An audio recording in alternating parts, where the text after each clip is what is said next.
મિત્રો જનાદિલમાન માનો પ્રેમ છે તે ચેનલને સબસ્ક્રાઇબ કરી દો. નમસ્કાર મિત્રો, મારું નામ સાધના છે. મારી ઉંમર 35 વર્ષ છે અને હું એક પરિણીત સ્ત્રી છું. આ વાર્તા 6 મહિના જૂની છે. ગયા વર્ષે અમારા ઘરના નોકર કોઈ કારણસર નોકરી છોડી ગયા પછી મારા પતિએ નોકરી માટે મળવા આવ્યા. ઘણા લોકોને મળ્યા પછી મારા પતિએ એક 2 વર્ષનો છોકરો પસંદ કર્યો. તે 3 વર્ષથી કામ કરી રહ્યો હતો અને તે રસોઈ, સફાઈ, કપડાં ધોવા જેવા બધા કામો સારી રીતે કરતો હતો. જ્યારે મેં તેને પૂછ્યું કે શું આવા નાના છોકરાને નોકરીએ રાખવા યોગ્ય છે, તો મારા પતિએ કહ્યું કે નાનો છોકરો છે તો કામ ઝડપથી કરશે, પણ તેને શું ખબર હતી કે આ છોકરો તેની પોતાની પત્ની સાથે મિત્રો. મારા પતિની ઉંમર 40 વર્ષની છે અને આ માણસ તેના સમય પહેલા વૃદ્ધ થઈ ગયો છે. તે આખો દિવસ કામમાં વ્યસ્ત રહે છે અને આવી સુંદર પત્ની તરફ ધ્યાન પણ નથી આપતો. અમે શરૂઆતમાં ખૂબ જ પ્રેમમાં હતા, પરંતુ ધીમે ધીમે તે ઘટતું ગયું અને હવે મહિનામાં એકવાર પૂરતું છે. પરંતુ આ બધું હોવા છતાં મેં એક આદર્શ પત્નીની ફરજ નિભાવી છે. અને પણ જ્યારે તેઓએ નવા છોકરા રમેશને નોકરીએ રાખ્યો ત્યારે મેં મારી શાલીનતા છોડી દીધી અને હવે હું તમને રમેશ વિશે જણાવું છું કે એક 20 વર્ષનો યુવાન અને સારી રીતે તૈયાર થયેલો છોકરો છે. તેનું શરીર એકદમ ફિટ છે. રમેશ મને આંટી કહેતો હતો. તમે તેને જે પણ કામ કરવા માટે કહો છો તે ભાગીને તે કરી લે છે. કામ કરતી વખતે ક્યાં કરે, સાદી ભાષામાં કહીએ તો તે એક આદર્શ સેવક હતો. મને રમેશ પ્રત્યે એવું કોઈ આકર્ષણ ન હતું, પરંતુ એક દિવસ કંઈક એવું બન્યું કે મને તેને પ્રેમ કરવાની એટલી તીવ્ર ઈચ્છા થઈ કે મારે ઘર સાફ કરવું પડ્યું. તેથી મેં મારી મદદ માટે મારી સાથે રમેશને રાખ્યો. હું સરળ જગ્યાઓ સાફ કરતી હતી અને રમેશ મુશ્કેલ રસોડામાં હતા.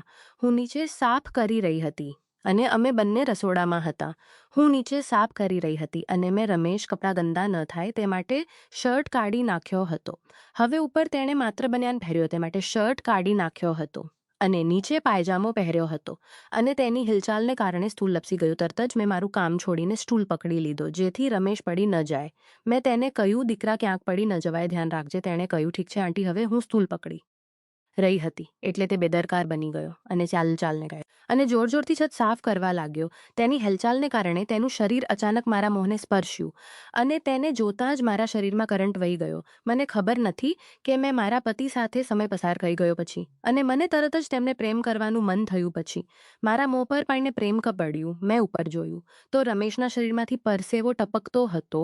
તે પછી મેં રમેશ પર મારા શરીરનો જાદુ ચલાવવાનું શરૂ કર્યું. હવે રસોડામાં કામ કરતી વખતે હું વારંવાર તેની નજીક આવવા લાગી. હું તેને વારંવાર સ્પર્શ કરવા લાગી અને હું તેને જુદી જુદી રીતે સ્પર્શ કરાવતી હતી જેથી તે મારા હુસેનની જાળમાં ફસાઈ જાય. મને આ કર્યાને ઘણો સમય થઈ ગયો છે, પરંતુ હું તેની આંખોમાં મારા માટે પ્રેમ જોઈ શકતી નથી. શરૂઆતમાં હું થોડી તે નથી, પરંતુ તે પછી કે કદાચ મારામાં હવે તાથી તેને છોડી શકતી નથી.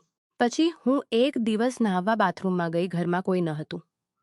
હું જાણી જોઈને કોઈ પણ કપડાં વગર બાથરૂમમાં ગઈ. પછી હું અંદર ગઈ અને પછી દરવાજો ખોલ્યો અને રમેશને બોલાવ્યો. મેં તેને કહ્યું, દીકરા, હું મારા કપડાં લેવાનું ભૂલી ગઈ. રમેશે કહ્યું, તમારા કપડાં પલંગ પર ક્યાં પડેલા છે? ઠીક છે, હું લઈ આવું. પછી 1 મિનિટમાં રમેશ કપડાં લઈને બાથરૂમની બહાર આવ્યો અને મને બોલાવી. હું કપડાં વગર અંદર હતી અને ઝડપથી મારા ચહેરા પર સાબુ નાખ્યો અને મેં બાથરૂમના દરવાજાને ખોલ્યો. મને કંઈ દેખાતું ન હતું. દરવાજો ખોલતાની સાથે જ રમેશની નજર મારા પર પડી. તેને ખાતરી થઈ ગઈ તેનું મોં ખુલ્લું જ રહી ગયું, તેથી તે આંખો પહોળી કરીને મારી સામે જોતો રહ્યો. ત્યારે મેં કહ્યું, રમેશ, મારા કપડાં ક્યાં છે? મારો અવાજ સાંભળીને રમેશ હોશમાં આવી ગયો અને કપડાં મારા હાથમાં આપ્યા. પછી મેં તેને થેન્ક યુ દીધો. મેં વિચાર્યું કે આનાથી વધુ હું તેને શું બતાવી શકું અને મને ખાતરી હતી કે આ વખતે રમેશ મારી જાળમાં ફસાઈ જશે. પછી મેં જે વિચાર્યું હતું તેવું જ થયું. આજે રમેશ મારી સામે એક અલગ જ દ્રષ્ટિકોણથી જોઈ રહ્યો હતો. જ્યારે પણ હું તેની તરફ જોતી ત્યારે તે મારી તરફ જોઈ રહ્યો હતો. જ્યારે તેને ખબર પડી કે હું તેને જોઈ રહી છું ત્યારે તે મારાથી દૂર જોતો અને 2 થી 3 દિવસ આ રીતે ચાલ્યું. પછી તે દિવસ આવ્યો જ્યારે રમેશે મને પ્રથમ વખત સુખ આપ્યું. હું રાત્રે અચાનક જાગી ગઈ. મને તરસ લાગી એટલે હું પાણી પીવા રસોડામાં ગઈ. વાળા ઘરની બહાર એક નાનું નોકરનું ઘર છે સેવકો માટે, જે બનાવવામાં આવ્યું હતું. તે પણ તે જ જગ્યાએ રહેતો હતો રસોડાની બારીમાંથી નોકરનું ઘર દેખાય છે.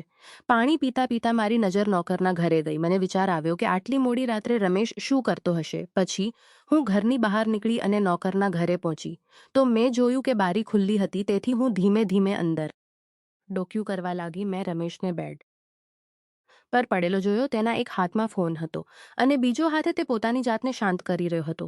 રમેશ રંગે હાથે પકડાઈ ગયો. મેં બારી પાસે ઊભા રહીને મેં તેને બૂમ પાડી, રમેશ તું શું કરે છે?